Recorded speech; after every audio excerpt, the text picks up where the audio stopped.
Salmo 119, versos 17 a 24. Minha versão está um pouquinho diferente, então vou ler sozinho, vocês acompanham nas suas Bíblias ou no Data Show. Seja generoso com o teu servo, para que eu viva e observe a tua palavra. Desvenda os meus olhos, para que eu contemple as maravilhas da tua lei. Sou peregrino na terra, não escondas de mim os teus mandamentos. Consumida está a minha alma, por desejar incessantemente os teus juízos. Tu repreendes os soberbos, os malditos que se desviam dos teus mandamentos. Tira de sobre mim os insultos e o desprezo, pois tenho guardado os teus testemunhos. Assentaram-se príncipes e falaram contra mim, mas o teu servo meditou nos teus decretos. Também os teus testemunhos são o meu prazer, são os meus conselheiros. Como já foi falado aqui no domingo passado, o Salmo 119, ele é dividido em 22 partes. Cada uma dessas sessões começa com uma letra hebraica, né? Aleph, Bet, Gimel, e vai até o Tal, né? Lá no finalzinho do alfabeto hebraico. No domingo passado, nós pregamos na primeira sessão, que começa com a letra Aleph. Nós saltamos a segunda sessão, porque é um texto que nós já pregamos em outras ocasiões aqui, recentemente, e então hoje vamos pregar na terceira sessão, que é o texto que nós acabamos de ler, que começa lá no hebraico com a letra Gimel. E é muito legal ver que o salmista ele usa várias palavras diferentes para falar das Escrituras. Pelo menos 8 palavras diferentes, mas tem o mesmo significado, irmãos. Ele chama as Escrituras de lei, que lá no hebraico é a Torá, referindo especialmente ali aos 5 primeiros livros da Bíblia, ou aos 10 mandamentos, algumas vezes. Chama de testemunho, preceito, estatuto, mandamento, juízos e promessa. Termos diferentes que nós podemos usar um pelo outro para falar da Bíblia, para falar da palavra de Deus, e nós vamos fazer isso aqui também. Mas quando a Bíblia fala disso, está falando de toda a Bíblia, de toda a Escritura. Porque para nós, toda a Bíblia é a palavra de Deus. Não somente o Antigo Testamento e não somente o Novo Testamento. Eu sei que para um cristão que já está na igreja há muitos anos, é bobagem falar isso. Mas não é tão bobagem, irmãos, porque ainda hoje temos muitas pessoas que aceitam apenas o Antigo Testamento como a palavra de Deus, que é o caso do judaísmo, e rejeitam o Novo. Assim como hoje tem muitas pessoas que se dizem cristãs e aceitam só o Novo Testamento e rejeitam o Antigo. Mas o verdadeiro cristão regenerado, conhecedor das Escrituras, entende, como foi falado aqui no batismo, que tanto o Antigo quanto o Novo Testamento são a palavra de Deus. Toda a Bíblia é a palavra de Deus, toda ela é fonte de bênçãos para nós. Nós recebemos, irmãos, inúmeras bênçãos. E há um hino antigo que eu canto pelo menos desde quando o Senhor me converteu, aos 6 anos de idade, e que expressa um pouco dessa realidade, como a Bíblia nos abençoa, como a palavra de Deus nos abençoa de forma tão extraordinária. Diz assim o antigo hino: chuvas de bênçãos teremos, manda-nos, pois, ó Senhor, dá-nos o gozo dos frutos dos teus ensinos de amor. Muita da alegria que nós temos vem por meio da palavra de Deus. Toda vez que lemos, ouvimos e meditamos na palavra de Deus, esteja certo que chuvas de bênçãos estão sendo derramadas sobre a sua vida.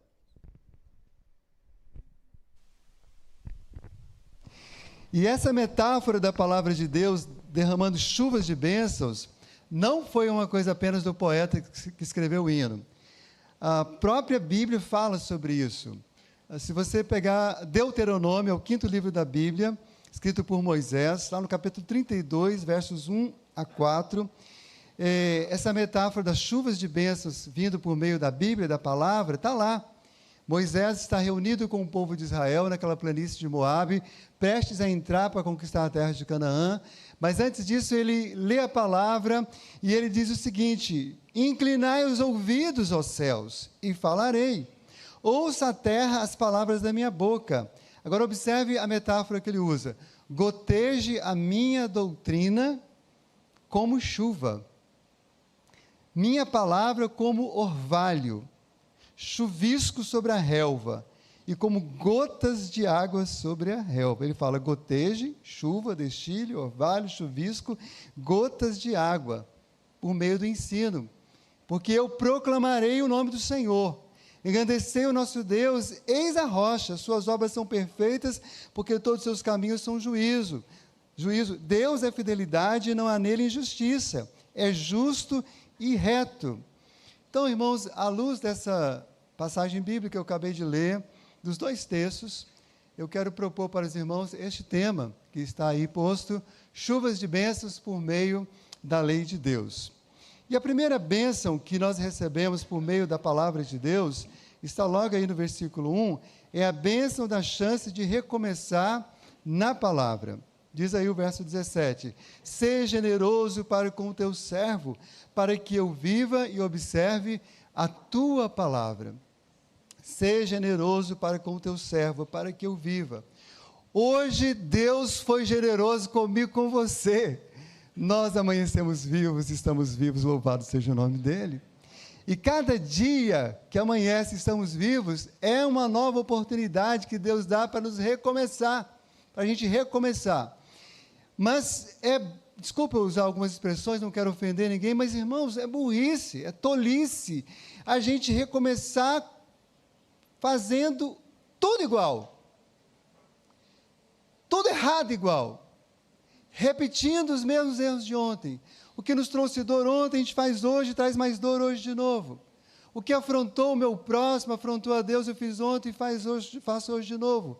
Não, cada recomeço que Deus nos permite é para recomeçar da forma certa, é para começar de uma forma mais justa, mais íntegra, mais amorosa, que agrade mais a Deus, que de fato abençoe as pessoas.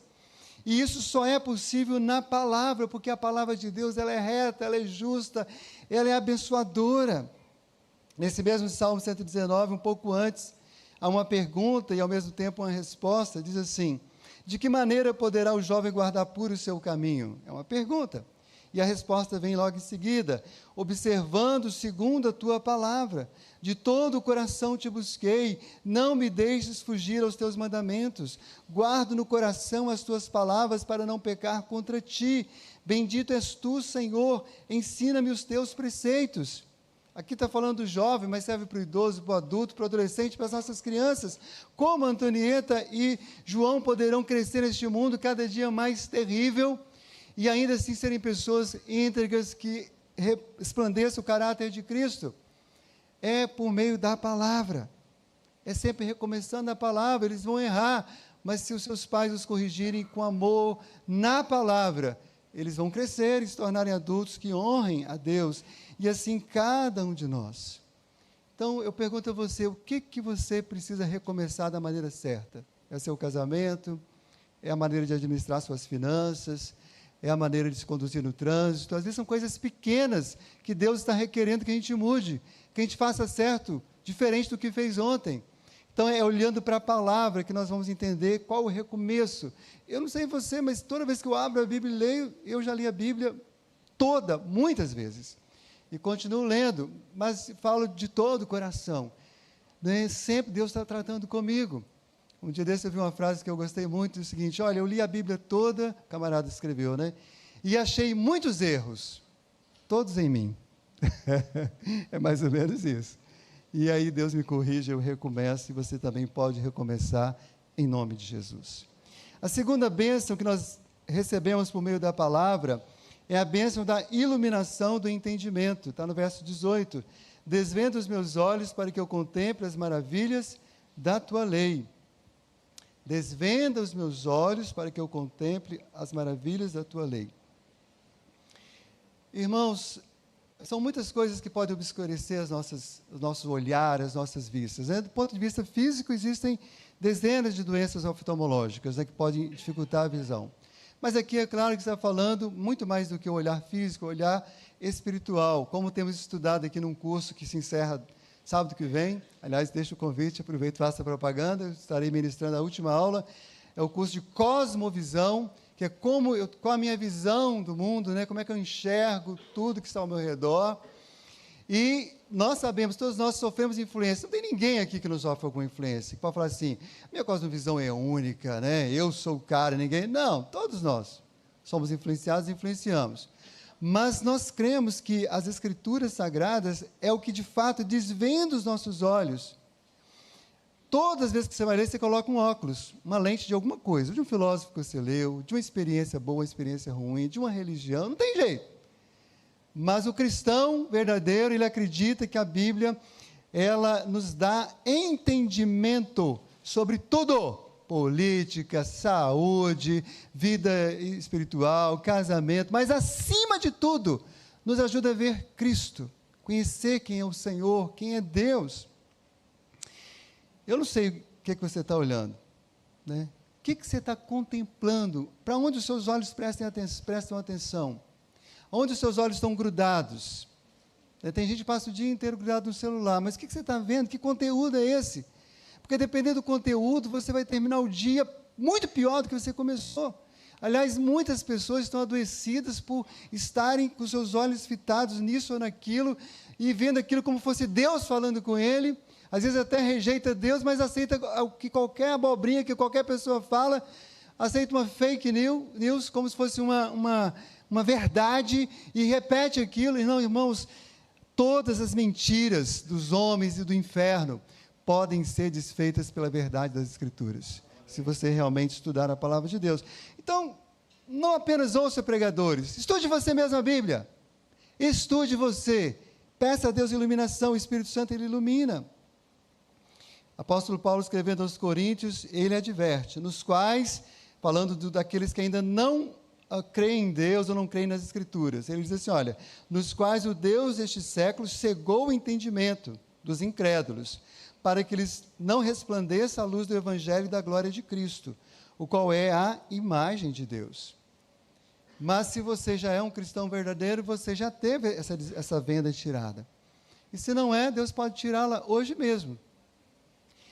Mas Paulo continua dizendo agora aos Efésios, e agora está falando para gente que já é convertida, que já é cristã, iluminados os olhos do vosso coração, para saberdes qual a esperança do seu chamamento, qual a riqueza da glória da sua herança nos santos.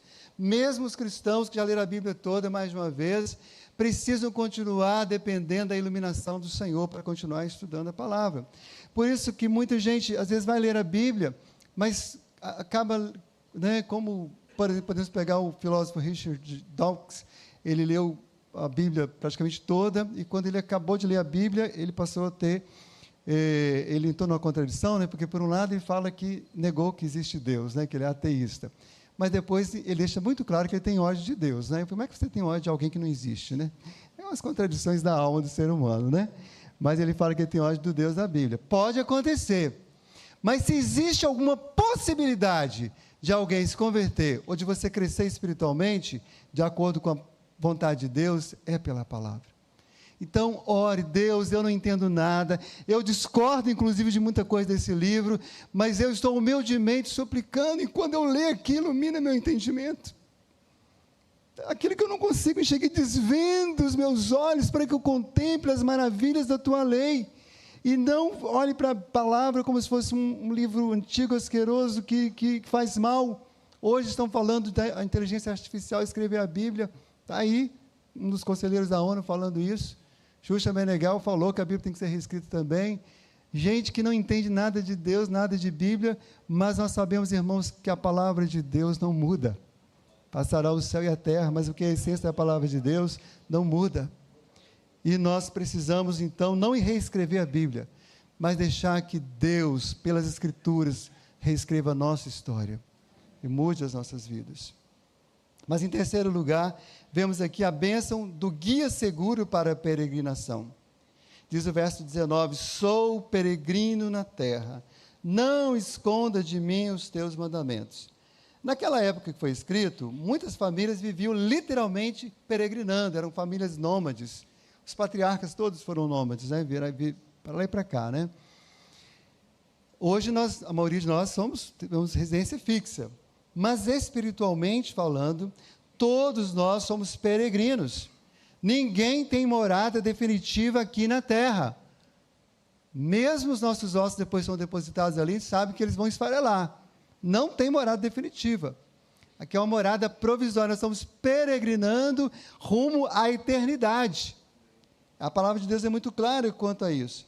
E nessa peregrinação na Terra, no planeta Terra, nós precisamos de um guia. Antigamente as pessoas usavam mapa físico, né? Fazia aqueles mapas, os pergaminhos e tal. Depois surgiu a bússola, ajudou pra caramba, né? Os navegadores. Mas o bom mesmo é quando chegou os dispositivos eletrônicos, né? Que você coloca lá e ele te leva, né? Num monte de lugar.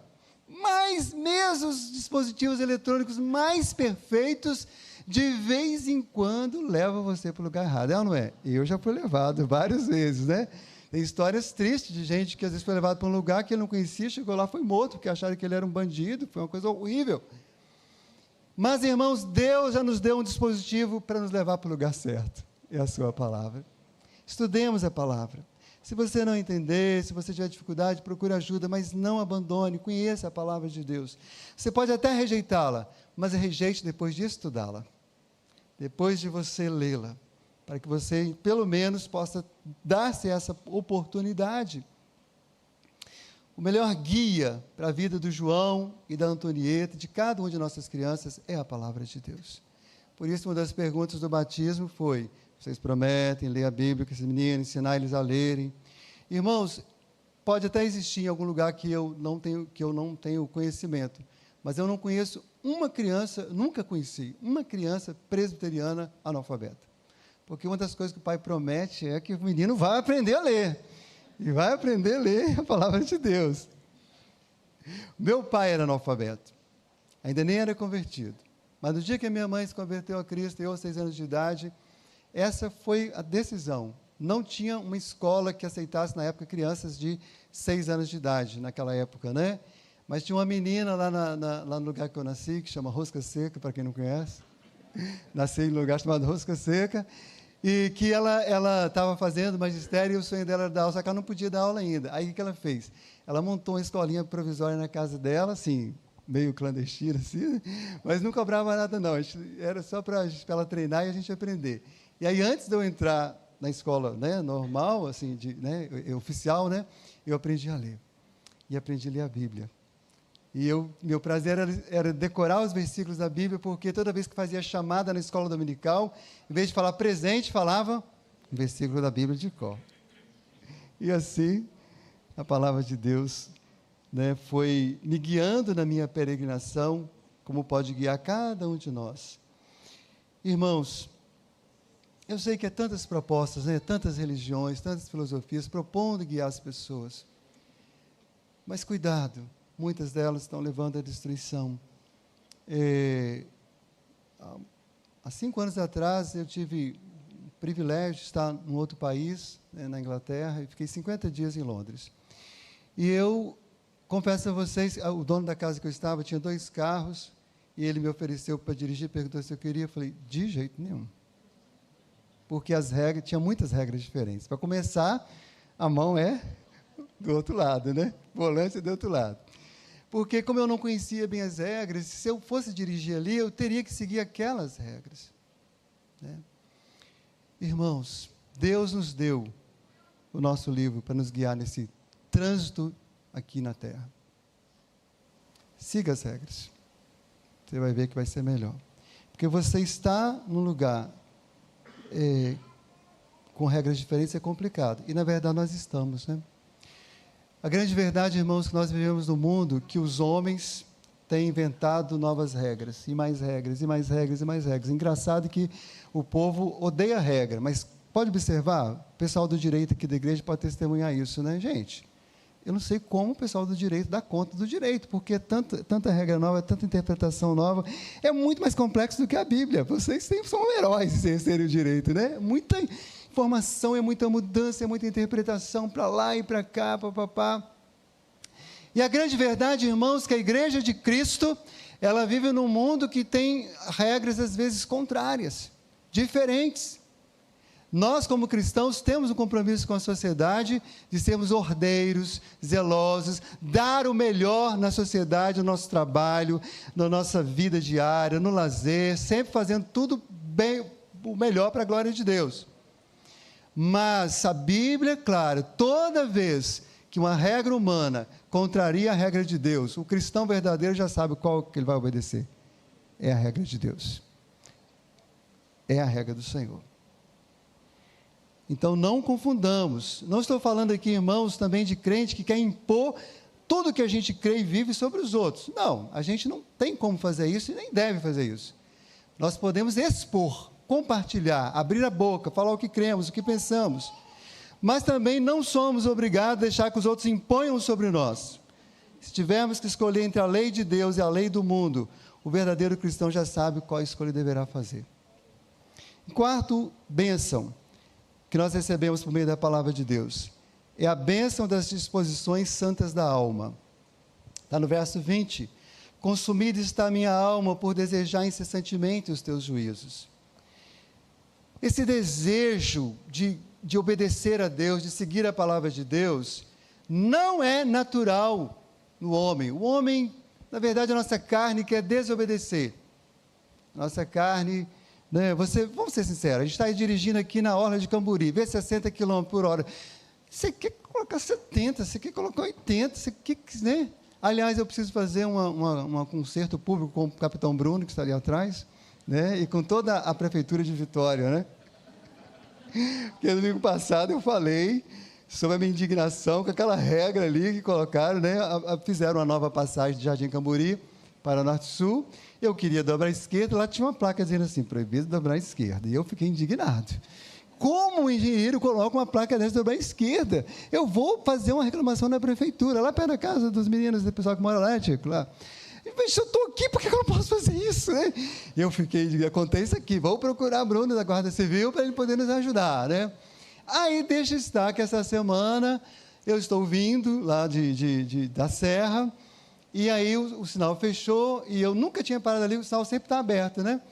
E primeira vez que eu paro ali, o sinal está fechado. E eu vi, aí veio a revelação, por que não podia dobrar à esquerda?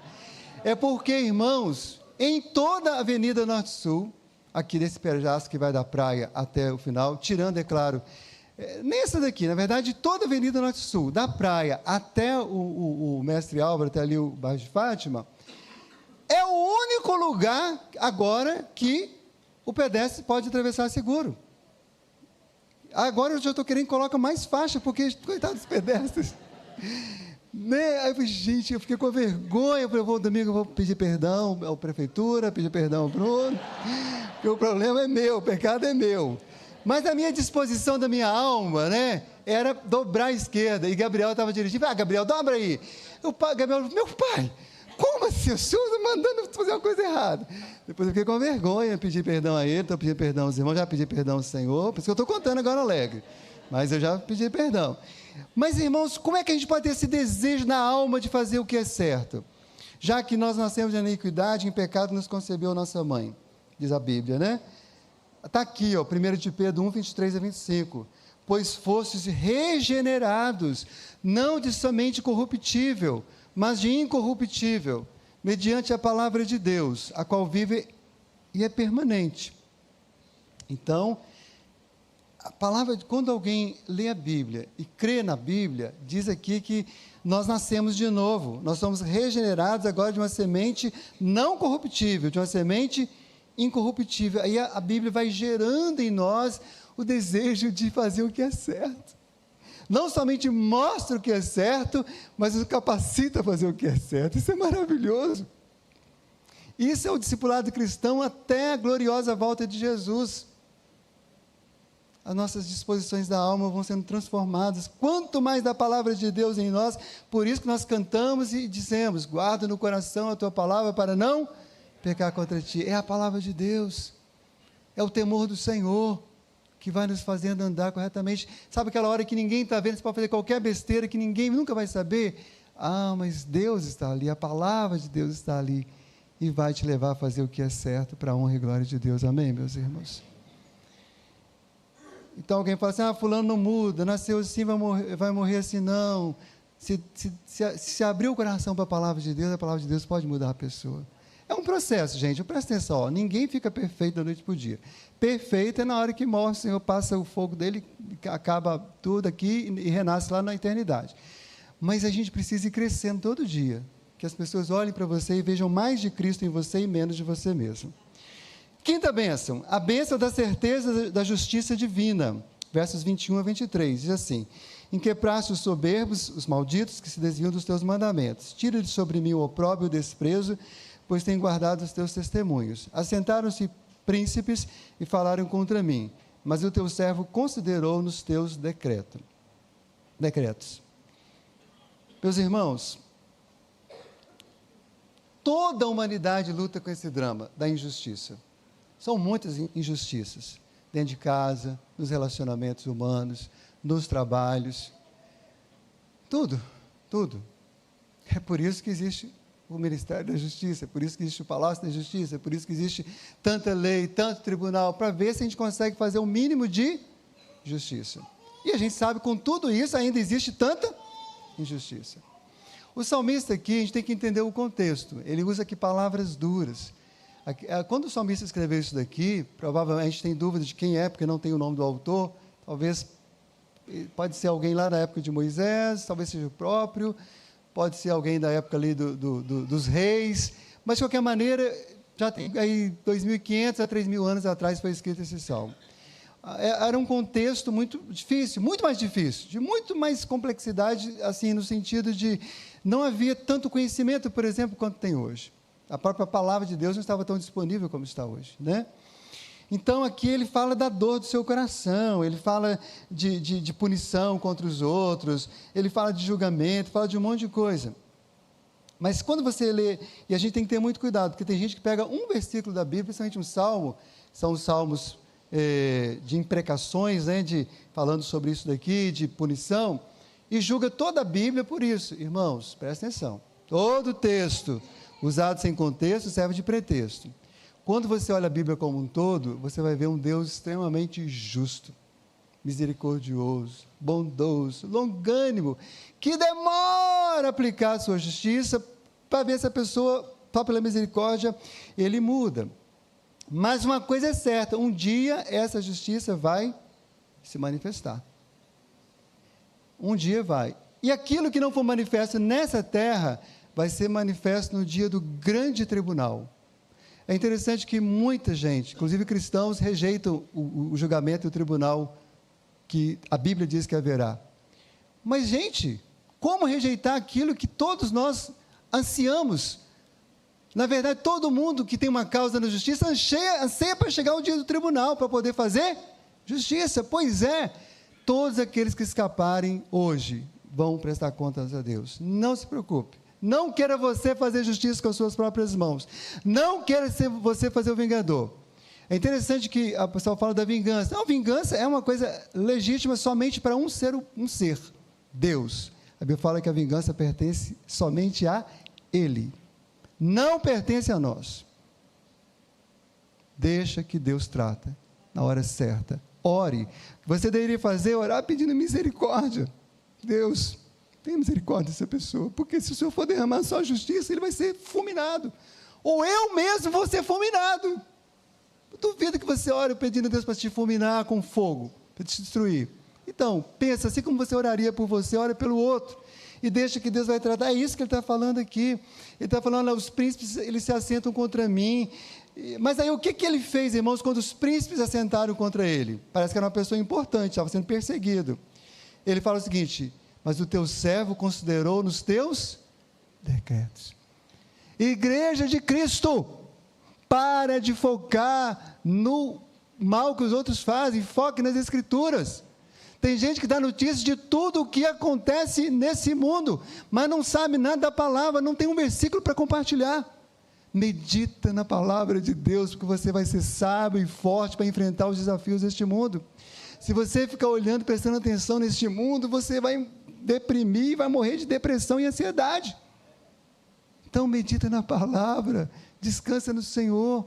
Deus que cuide de você hoje, cuidará amanhã, diante de qualquer situação que o Senhor permitir. Ao invés de ficarmos desesperados e agirmos carnalmente, meditemos na palavra de Deus. E mais, irmãos, olhemos para Cristo, que sendo alvo da maior justiça... Gente, Cristo foi alvo da maior injustiça humana, mas ao mesmo tempo, simultaneamente, ele foi o maior instrumento da justiça divina. Esse é o mistério do Evangelho. Quando algo parece extremamente terrível, Deus pode estar operando algo que você não imagina, porque a morte de Cristo, a vida de Cristo, a sua ressurreição, ali Deus satisfez toda a sua ira contra nós e satisfez a sua justiça, para que eu e você possamos ser livres e não sermos condenados. Mas em sexto e último lugar, irmãos, quero compartilhar ainda a bênção do prazer nos testemunhos de Deus. Verso 24, com efeito os teus testemunhos são o meu prazer, são os meus conselheiros. E o Salmo 119 mesmo, só que um versículo um pouco antes, verso 14, diz assim: mais me regozijo com o caminho dos teus testemunhos do que com todas as riquezas. E o Salmo 1, que todo mundo conhece, diz assim: antes o seu prazer está na lei do Senhor, e na sua lei medita de dia e de noite. Irmãos, prazer e sofrimento fazem parte da vida de todo ser humano. O cristão passa por momentos deliciosos, prazerosos, passa por momentos de dores profundas. O não cristão, o ateu, o ímpio, o agnóstico, o hindu, qualquer pessoa. Essas são experiências, faz parte dessa história. Todo extremo é muito perigoso. Gente que acha que porque é cristão não pode passar por sofrimento, sabe que não conhece a Bíblia. Mas gente também que acha que a vida cristã é só sofrimento, e que a palavra de Deus é difícil, e que os mandamentos de Deus são penosos, também é mentira. Penoso é o jugo do inferno, é o jugo de Satanás.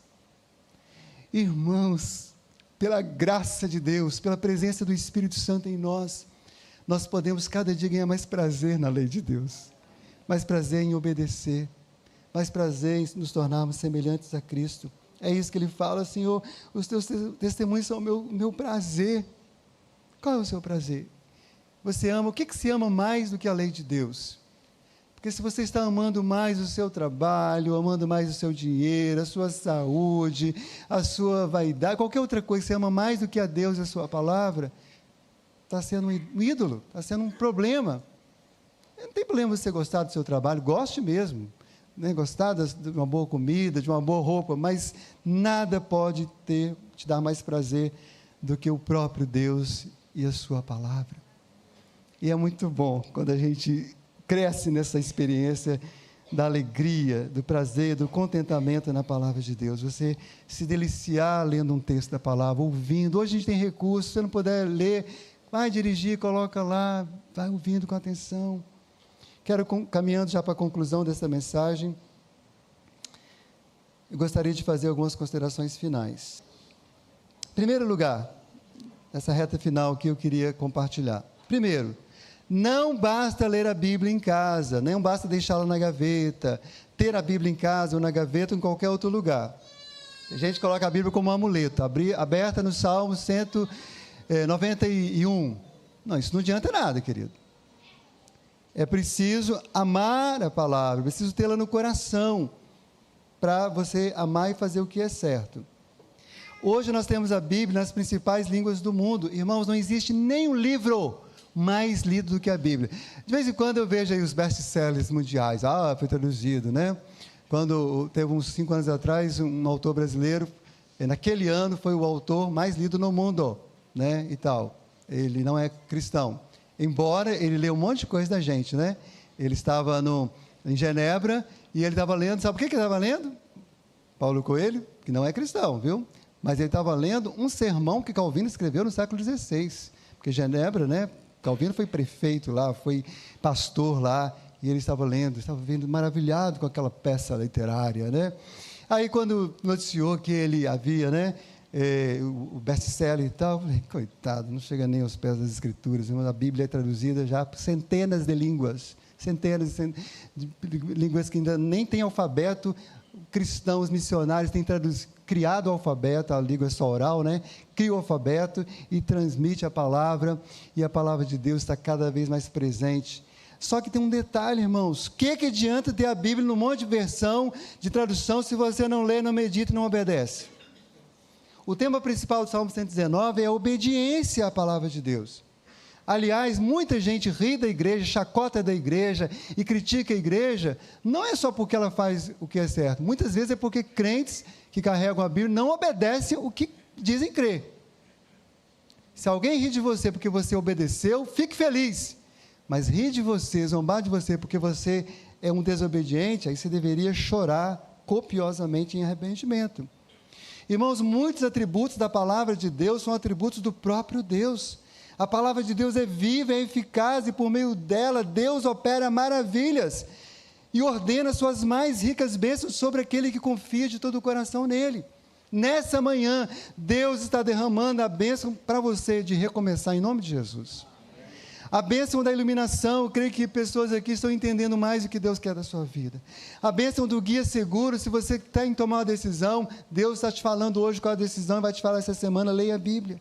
A bênção das disposições santas da alma, sabe aquele pecado, aquele vício, aquela coisa que você não consegue mudar? Você não consegue mesmo não, mas a palavra de Deus pode mudar em nome de Jesus sua vida. A bênção da certeza da justiça, não ande inquieto com tanta injustiça, seja você em Cristo justificado e viva uma vida que resplandeça a justiça de Cristo e deixa Deus cuidar do resto. A bênção do prazer nos testemunhos de Deus, que a sua alegria na palavra cresça. Eu pergunto, o que você fará hoje? Rejeitará essas bênçãos ou receberá essas bênçãos pela fé em Cristo Jesus? O comentarista bíblico Warren Wiersbe afirmou: tem 3 tipos de gente que se relacionam com a palavra. Ele fala assim: primeiro, os pecadores não salvos. Para os pecadores não salvos, a lei representa um inimigo, pois anuncia sua condenação e não pode salvá-los. Para os cristãos legalistas, a lei representa um senhor dominante que lhes rouba a liberdade. Cristão legalista é a pessoa que ele é cristão, mas ele ainda acha que ele, com a sua justiça, é que vai fazer tudo para agradar a Deus e confia mais nele do que no Senhor. Aí morre de trabalhar na igreja com medo de perder a salvação. Isso aí nem aqui na igreja nem fala, que a gente chega a tremer de raiva e tristeza, né? Para os cristãos espirituais, a lei representa um servo que ajuda a ver o caráter de Deus e a obra de Cristo. Quem é você nesta manhã, querido ouvinte aí na internet, que vai ouvir durante a semana? Você ainda é um pecador não salvo? Você é um cristão legalista ou você já é um cristão regenerado e que está amadurecendo em Cristo? Se você for um pecador ainda não salvo, eu o convido a arrepender-se dos seus pecados, crer em Jesus como seu Senhor e Salvador, a render-se a Ele pela sua palavra e a sua palavra, e você receberá a maior das bênçãos divinas, a presença do próprio Deus e a presença da vida eterna. Se você tem sido um cristão legalista, que tem se esforçado para obedecer à lei, para ganhar o favor de Deus, eu o convido também a arrepender-se e confiar, não na sua justiça própria, pare de confiar na sua autojustiça e confie na bênção da graça excelsa do Senhor Jesus. E se você já é um cristão convertido, espiritual, continua crescendo na graça e no conhecimento de Cristo, continue se deleitando no Senhor, se alegrando cada dia mais nele.